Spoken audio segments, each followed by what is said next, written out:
Salut les robots, traverser la galaxie pour déposer une candidature, je dois avouer que j'ai connu plus simple, d'autant plus que j'ai un peu de mal à respirer dans l'espace, alors pendant qu'il me reste du souffle, passons à la suite. Qui suis-je ?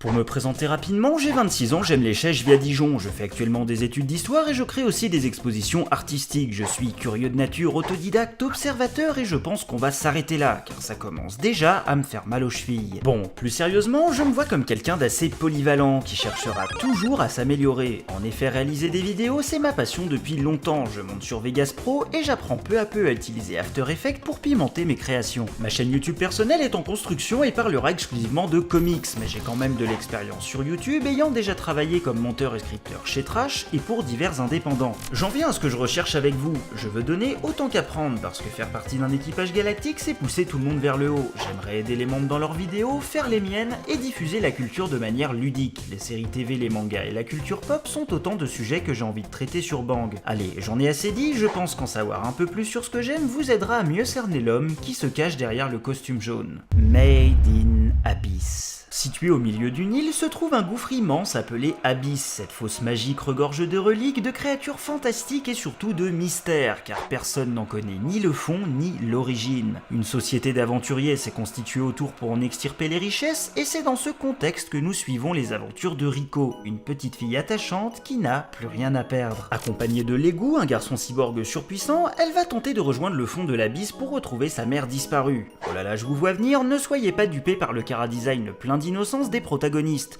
L'Abyss confronte toujours les curieux à la mort et se moque bien de leur âge.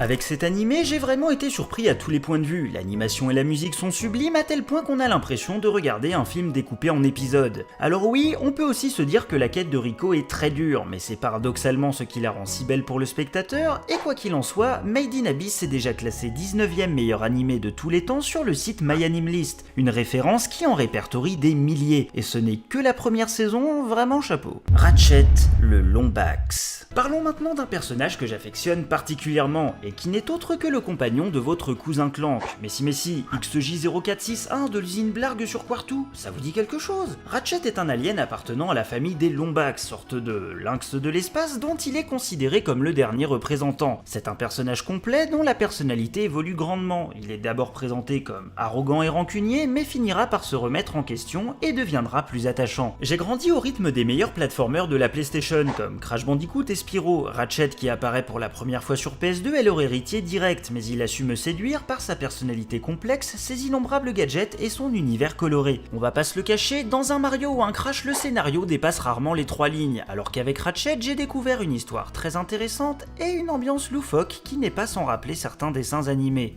Kenshin, le vagabond. Soyons honnêtes, Kenshin, c'est d'abord un shonen pur et dur. Action, aventure et combat viennent éveiller vos capteurs électroniques au cours des 28 volumes de l'œuvre. L'histoire non plus n'est pas sans sas et parle d'un assassin repenti qui doit repousser des hordes d'ennemis pour protéger ses proches.